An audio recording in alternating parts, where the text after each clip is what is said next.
नमस्कार दोस्तों, आप देख रहे हैं द बीटीएस टॉक। हमारे शो में आपको पता है पर्दे के पीछे के लोगों के बारे में बात करते थे, तो उसी तरह से आज हमारे साथ आए हैं पर्दे के पीछे के hero, production designer Krishna Thakur ji. आइए उनसे मिलते हैं। स्वागत है कृष्णा भाई द बीटीएस टॉक में। नमस्ते कृष्णा भाई। नमस्कार। बिहार से मुंबई तक का सफर कैसा रहा?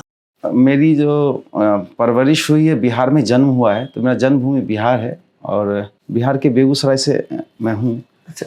और 2004 में मैंने 10th पास किया है। उसके बाद मैं फिर फाइन आर्ट का bachelor of fine art BFA किया है पटना आर्ट कॉलेज से। फिर मैंने MFA किया है BH बनारस हिंदू यूनिवर्सिटी से। उसी जगह पे एक छोटा सा सेमिनार हो रहा था जो FTI की तरफ से ऑर्गेनाइज किया गया था। तो जब मैं वो सेमिनार को देखा तो मुझे पता चला कि जो हम कला फील्ड में हैं वो बहुत बड़ा है। हाँ। हम एक छोटे से लिंक में स्टक थे, जो कि मैं मूर्तिकार था, स्कल्पटर था।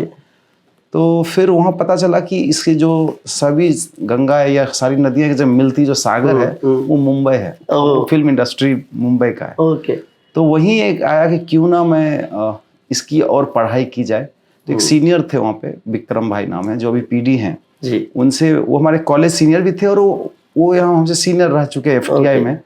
तो उनसे भी मुलाकात हुई। उन्होंने मुझे बताया कि FTI एक इंस्टीट्यूट है पुणे में, जहाँ पे आप जाके इसका कोर्स कर सकते हैं। अच्छा।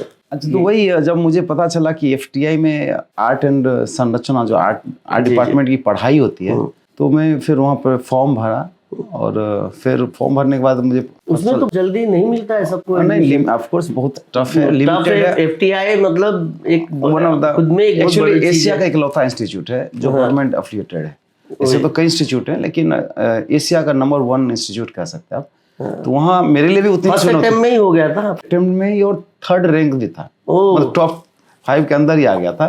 तो ये कॉन्फिडेंट तो था नहीं कि मैं कर पाऊंगा, लेकिन मेहनत है सबसे बड़ी बात है। बिल्कुल। FTI की पढ़ाई ने आपकी सोच को, करियर को कैसे शेप किया? मतलब ऑफ कोर्स FTI एक ऐसा चीज है जिसने, कहते हैं ना, ब्रांड वरना यहाँ इंडस्ट्री में जो पहले से शुरू से क्या था कि शिक्षा होती थी गुरु शिष्य वाला परंपरा आर्ट फील्ड में रही है कि हमारे गुरु ये हैं, इनके बाद मैं हूँगा। जब मैं FTI से, तो एक ब्रांड था, कॉन्फिडेंस होते, लोग को लगता है कि ये इजी है। अगर ये FTI से तो कम से कम फिल्म समझता। हाँ, उसी से जुड़ के मैं एक और सवाल था कि फिल्म इंडस्ट्री में पहला ब्रेक कैसे मिला? वो भी FTI की वजह से ही होगा मेरे ख्याल से। नहीं, ये ऑफ कोर्स मैं इसलिए कहूँगा, पढ़ाई इसलिए जरूरी है और FTI की यही देन है कि आते ही कुछ पुराने सीनियर थे जो हमारे सीनियर यहाँ काम कर रहे थे। इजी था, लेकिन इतना भी इजी नहीं था जितना, क्योंकि अपने लोग जल्दी केयर कम करते हैं। रियलिटी अपने इसमें। एक सीनियर थी सपना चंद्रा करके, उन्होंने मुझे पहला ब्रेक एक एड में दिया था। उसके बाद फिर वहां से फिर मैंने सुकांत पानीग्राही करके PD है, उनसे मिला। बल्कि पहला ब्रेक तो मिल जाता है, उसके बाद कंटिन्यू करना ये सबसे बड़ी टफ चीज थी कि कैसे हो। तो मैंने सुकांत दादा से फोन किया कि मुझे उनका नंबर मिला, तो उनसे जाके फिर बात किया। उन्होंने कहा मेरे यहाँ अभी असिस्टेंट का है, बहुत न्यू लर्नर था। फिर वहाँ गया तो उनके यहाँ कुछ दिन रहा, फिर और भी धीरे धीरे करते गए, अपग्रेड होते गए। आज 12-14 साल में यहाँ। आर्ट डायरेक्टर की दुनिया, उसमें है प्रोडक्शन डिजाइनर असल में क्या करता है? कुछ कंफ्यूजन हम लोगों को रहा है। ये है आर्ट डायरेक्शन और प्रोडक्शन में 2 अलग चीजें हैं। बिल्कुल। जैसे LP और EP में फर्क लोगों को, जैसे कैमरा ऑपरेटर और DOP का है एक ही सब। सेम इसमें भी, आर्ट में भी है। आर्ट में लोगों को क्या है, आर्ट जो प्रोडक्शन डिजाइनर होते हैं वो मेनली डिजाइन करते हैं और जो आर्ट डायरेक्टर थे वो इसको एग्जीक्यूट करते हैं। ये डिफरेंस है दोनों में। आपने भी कहीं ना कहीं आर्ट डायरेक्टर से ही शुरू करके प्रोडक्शन डिजाइनर बने होंगे। ऊपर बता दिया, हम लोगों ने शुरू में प्रॉप में किया, फिर असिस्टेंट किया कई साल, फिर आर्ट डायरेक्टर हुए। लेकिन ये इजी रहा कि FTI ने इसे 4-5 साल में ही अपग्रेड कर दिया, वरना 20 साल 15 साल बिल्कुल लगता है। जब ऑडियंस सेट देखती है, उसके पीछे की प्लानिंग कितनी होती है? दीपक, सबसे बड़ी चीज मैं बताऊंगा कि जो आर्ट काम है, ये मैं एक शब्द है कि ये हाईली पेड वर्कर वाला काम है।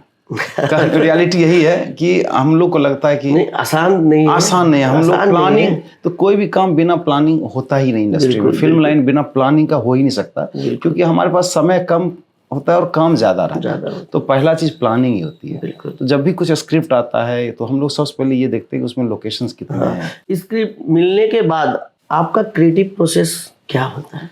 देखिए स्क्रिप्ट मिलने के बाद सबसे पहला चीज़ हम लोग देखते हैं लोकेशंस कितने हैं क्योंकि लोकेशन से फिर उसका प्लानिंग करते हैं, रेफरेंसिंग करते हैं, प्रेजेंटेशन देते हैं।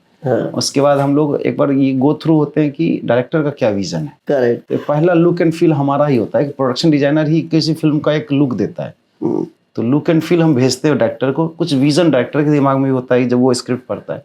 तो जब दोनों मिलते हैं तब जाके एक फिल्म बनती है। करेक्ट। आप अगले सवाल से पहले ही अगला आंसर बता दिए हो। अच्छा। डायरेक्टर और आर्ट डायरेक्टर, प्रोडक्शन डिजाइनर के बीच कोऑर्डिनेशन कितना इम्पोर्टेंट है? 100%। क्योंकि इसके बिना क्यों, देखिए जहाज जहाज का उनका देखा है और पूरा मुझे करना है पूरी तरह। जब तक ये जस्ट कहते हैं गाड़ियों का दोनों पहिए आगे पीछे का है, जब तक ये बैलेंस नहीं होगी वो शो बनेगी नहीं और सफल नहीं होगी। इसलिए दोनों कोऑर्डिनेशन 100% होना चाहिए। आपके हिसाब से अच्छा सेट डिजाइन करने के लिए सबसे जरूरी क्या? प्लानिंग। प्लानिंग पहला है, क्योंकि बिना प्लान किए कोई काम अगर होगा तो आधा अधूरा होगा। और ये रियल लोकेशन और जो क्रिएटेड सेट में क्या डिफरेंस होता है?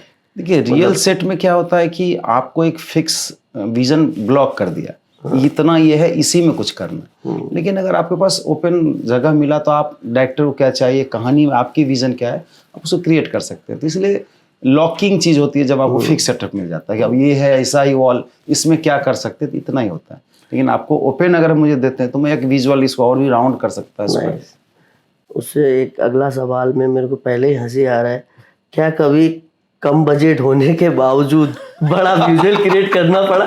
100% हर बार यही होती है हमारे साथ। हम लोग को बजट का ही इशू रहता है। अरे जब पता है आप भी इसी फील्ड से हैं तो बजट पहला है। सेगमेंट 3 चैलेंजेस तो हमारी इंडस्ट्री में ऐसा कोई प्रोजेक्ट ही नहीं है, ऐसा कोई सेकंड नहीं है जहाँ चैलेंज ना हो। हर सेकंड में चैलेंज होता है। तो इसी सेगमेंट के अनुसार एक इतने सालों के सफर में सबसे यादगार प्रोजेक्ट कौन सा रहा? ये बड़ा ही बेहतर, मेरे इस प्रोजेक्ट तो हर यादगार मतलब होते ही सभी प्रोजेक्ट यादगार, सबसे ऐसा घटना घटते ही रहता है जो याद बन ही जाती है।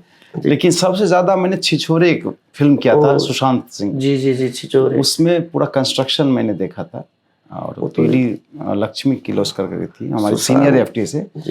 और वो काम वाइज भी बहुत बड़ा रहा और एक्टर भी हमारे बिहार से थे तो एक जुड़ाव भी था और एक काम भी इतना ह्यूज था। वो यादगार पूरी इंडस्ट्री के लिए बन गया। वो जिस तरह वो मतलब सुशांत भाई जब अब है नहीं तो सबके लिए याद है, बट आपने काम किया है तो आपके लिए तो काम यादगार। वो याद इसलिए कह रहा हूँ कि काम वाइज उसमें पूरी फिल्म सेट है, चाहे वो हॉस्पिटल हो, वो घर हो, 90% बजट वाइज भी उसमें तो नहीं। बजट तो नारियल वाले का था, तो बजट का उतना नहीं क्राइसिस रहा वहाँ। लेकिन प्लानिंग, टाइमिंग, ये सब बहुत, और इतना मतलब इतना मजा आया। लाइफ का सबसे ज्यादा एक्सपीरियंस अगर जहाँ से आपको कॉन्फिडेंस आता है तो वो पहला शो है, फिल्म है जिसको कहते छिछोरे। पूरा सेट ही सेट था। सबसे चैलेंजिंग सेट कौन सा था? मैं बताया छिछोरे। उसमें वो गाने का सेट, जो पीछे गाना चल रहा है, वो हॉस्पिटल और भी जितने भी उसके सेट्स हैं सब पूरा सेट ही है, पूरी फिल्म सेट बनी हुई है।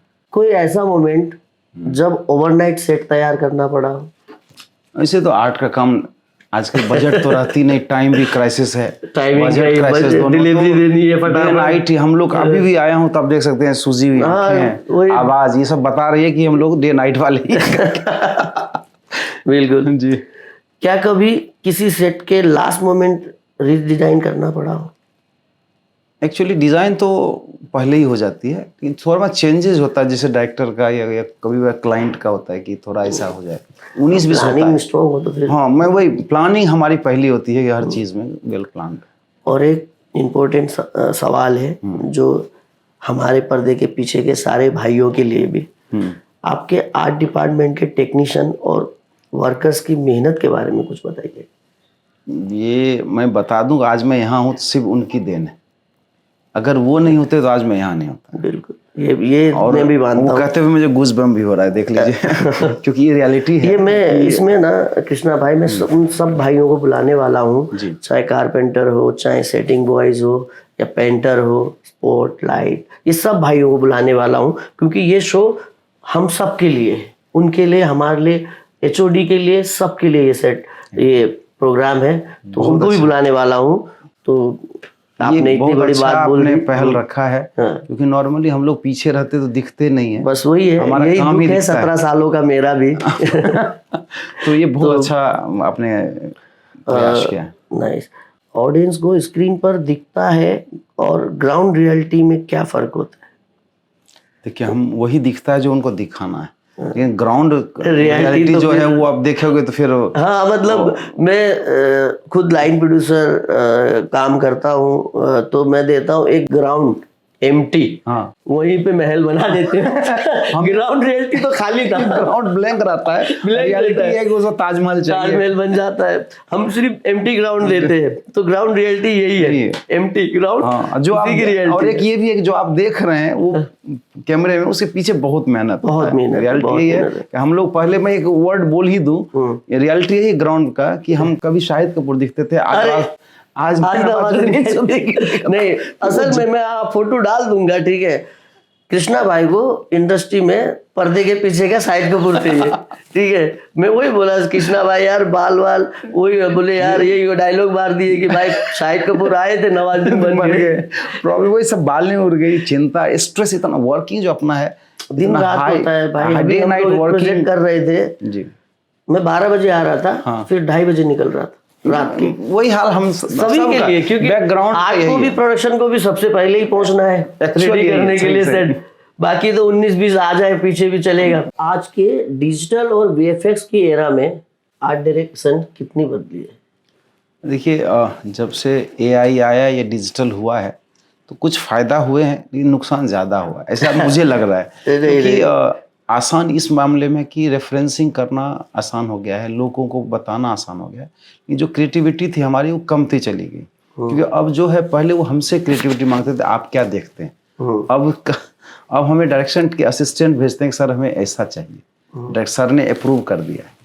तो क्रिएटिविटी कमी है। और दूसरा जॉब, सबसे बड़ी चीज़ है जॉब कम होती गई, क्योंकि जो 20-25 साल से इंडस्ट्री में हैं उनको देखने वाला कोई नहीं है। बिल्कुल। जब से एआई आया है उसने आसान कर दिया शूट को, बिल्कुल। पर्दे पे जो दिखता है वो आसान हो गया, लेकिन जो पीछे कल को अगर ऐसे ही सब चलते रहा, सेट सब एआई में ही बनने लगे, काफी एड वाला मार्केट कम हो गया है एड का। अभी तो कई स्टूडियो बने जो एआई स्क्रीन बना के दे रहे हैं। अब इसमें जो बेचारे 18 साल 20 साल से इस इंडस्ट्री में काम कर रहे हैं, वो लोग वर्कर्स कहाँ जाएंगे? अचानक फील्ड कैसे चेंज करेंगे अपना? वो भी एक समस्या का मुद्दा है। ऑफ कोर्स ये पर हाँ, अच्छी बात है कि शॉर्टकट में काम हो रहा है, मेहनत बिना किए काम हो रहा है।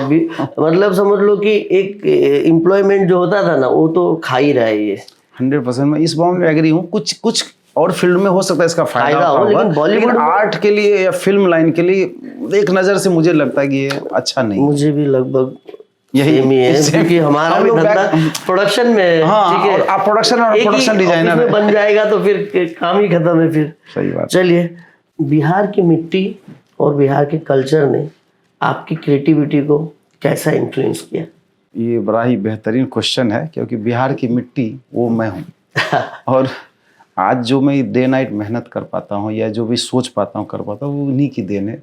और बिहार इसी के लिए फेमस भी है, अपनी मेहनत और संघर्ष के लिए। तो बिहार की मिट्टी का ये देन है। और क्या दूसरा क्या था? क्रिएटिविटी। ये क्रिएटिविटी तो बिहार का, मतलब वहाँ से जन्म लिया है। पढ़ाई के बाद FTI से, सब इंस्टीट्यूट से पढ़ते और महाराष्ट्र तक आया हूँ। अब तो यहीं का हो गया। बिल्कुल, अब तो यहाँ घर दो घर बना लिए भाई ने। ये इंडस्ट्री की देन है, इसमें कहीं नहीं। इंडस्ट्री ने हमें बहुत, ये बॉलीवुड और मुंबई माता की कृपा ही है, समझो। मैं वही करो, जन्मभूमि बिहार है, कर्मभूमि मुंबई। बिल्कुल। आपको अपनी रूट से जुड़ी, यानी कि अपनी लाइन से जुड़ी, कौन सी चीज सबसे ज्यादा इंस्पायर करती है? सबसे बड़ी चीज है हमारे यहाँ एक दूसरे के ऊपर डिपेंडेंसी और एक दूसरे का इज्जत करना। क्योंकि हम एक दूसरे के बिना अधूरे हैं। चाहे वो प्रोडक्शन हाउस हो, प्रोडक्शन लाइन हो, हम अपने वर्कर पे डिपेंड है तो वो हम पे डिपेंड है। हम प्रोडक्शन ऑफिस से जुड़े, तो सबसे अच्छी चीज़ है कि हम एक दूसरे से जुड़े हुए हैं और एक दूसरे पे बिलीव, फेथ। कि हमें अगर कोई मुझे हायर कर रहा है, उसको ये फेथ है ये बंदा कर देगा। वो भी है। हम रात को 12 बजे प्रोडक्शन कॉल टाइम देता है रात को, और सुबह 4 बजे लोग हाजिर हो जाते हैं। ये एक सबसे पहले डिसिप्लिन, ये डिसिप्लिन वर्ड और बिलीव है। हाँ, बिलीव, अनुशासन। प्रोड्यूसर ने सेट लगा दिया है, पैसे लगा दिए हैं, लोग आ जाएंगे। और हमारे फिल्म इंडस्ट्री के लोग हैं जो वाकई में उस टाइम पे पहुंच जाते हैं। ऑफ कोर्स, और हम लोग तो 2 घंटे पहले आ जाते हैं। शूट सक्सेस, मतलब हम लोग 4, इसीलिए बोल रहा हूँ 7 की शिफ्ट में 4 आप 4 बजे, हम लोग 5 बजे गेट खुलवाना पड़ता है ना। एक और चीज है, बिहार के यंग आर्टिस्ट और डिजाइनर्स के लिए आप क्या कहना चाहेंगे? मैं बिहार के लिए नहीं, मैं तो पूरे भारत के लिए कहना चाहूंगा, ये विश्व के लिए बोल सकते हैं। देखिए क्या है ना, कला गॉड गिफ्टेड चीज है। तो अगर ईश्वर ने आपके अंदर वो कला दिया है तो ये मौका है और ये समय है जब आप निखार सकते हैं। और ये सबसे बड़ा प्लेटफॉर्म मुंबई इंडस्ट्री है जहाँ आप अपने आप को दिखा सकते हैं। तो सबको ये कहूँगा, अगर आपके पास टैलेंट है तो वेस्ट मत कीजिए, जल्दी आइए, स्वागत है मुंबई में। FTI जैसे इंस्टीट्यूट में पढ़ने का सपना देखने वाले स्टूडेंट को क्या एडवाइस देंगे? सबसे पहले कि फिल्म इंस्टीट्यूट इसीलिए बनाई है कि आपको शार्प कर सके। अगर आप में अंदर गुण है तो उसका काम है वो छेनी हथौड़ी से छील के बराबर करना। आप में वो शेप दे देगा, वो लुक दे देगा जो इजी कर दे इंडस्ट्री में काम करना। तो सबसे यही कहूँगा कि आप पढ़िए, मेहनत कीजिए और जल्दी जल्दी पास आउट होकर मुंबई आइए। बिल्कुल। और क्रिएटिविटी को जिंदा रखने के लिए आप स्वयं क्या करते हैं? रेफरेंसिंग करते रहते हैं, अपने आप पे काम करते हैं, अपने कुछ, जैसे आपने बताया AI आ रहा है, तो ये हम मजबूरी भी कह सकते हैं कि हमें उसका भी सहारा लेना मजबूरी, क्योंकि अभी नए नए जनरेशन जो आ रहा है ना, उनके लिए इजी। और छोटा सा कहानी का लीजिए, कल परसों मैं भी शूट जो कर रहा था, तो उसमें एक बजट तो आपको पता है क्या होता है। तो एक सीन था, छोटा सा कट था, तो मुझे डायरेक्टर ने बोला कि एक सीन है, इसे छोटा सा हॉस्पिटल का कट रहेगा, लेकिन उसने मुझे AI से एक ऐसा रेफरेंस भेजा असिस्टेंट ने जिसकी में 5 लाख का खर्च है। तो मैं उनको यही बोला कि ये मत करो कि AI दिखा के आप, क्योंकि हमको पता है क्या बजट है, क्या टाइम है। अपने आप को शार्प करते हैं, शार्प करने के लिए हमेशा मैं कहूँगा अपने आप को रिवाइज करते रहिए। ये नहीं कि बहुत बढ़िया, जो सीखा है वही करते रहे। अगला सेगमेंट है रैपिड फायर। एक वर्ड में FTI प्लेटफॉर्म जो यहाँ तक मुझे लेके आया। एक वर्ड में बिहार। जन्मभूमि, माँ। ड्रीम डायरेक्टर जिनके साथ फिर से काम करने का मौका? नितेश तिवारी, छिछोरे में किया था as an art director, as a designer, अभी प्रोडक्शन डिजाइनर करना चाहूँगा। चलो, फेवरेट फिल्म सेट जो आपने डिजाइन किया हो? अभी मैच फिक्सिंग आया पिछले साल ही, अभी जियो हॉटस्टार पर अवेलेबल है। चलो, सब लोग देखना कृष्णा भाई के लिए। पर्दे के पीछे का हीरो आपके लिए कौन है? मेरे सेटिंग बॉयज और मेरे जितने भी टेक्नीशियंस हैं, जिनके बदौलत आज मैं यहाँ हूँ। मैं होता मैं ही बोलता। चलिए, सच्चाई यही है। चलिए, रैपिड फायर क्लोज। आज हमने आपकी कहानी सुनी।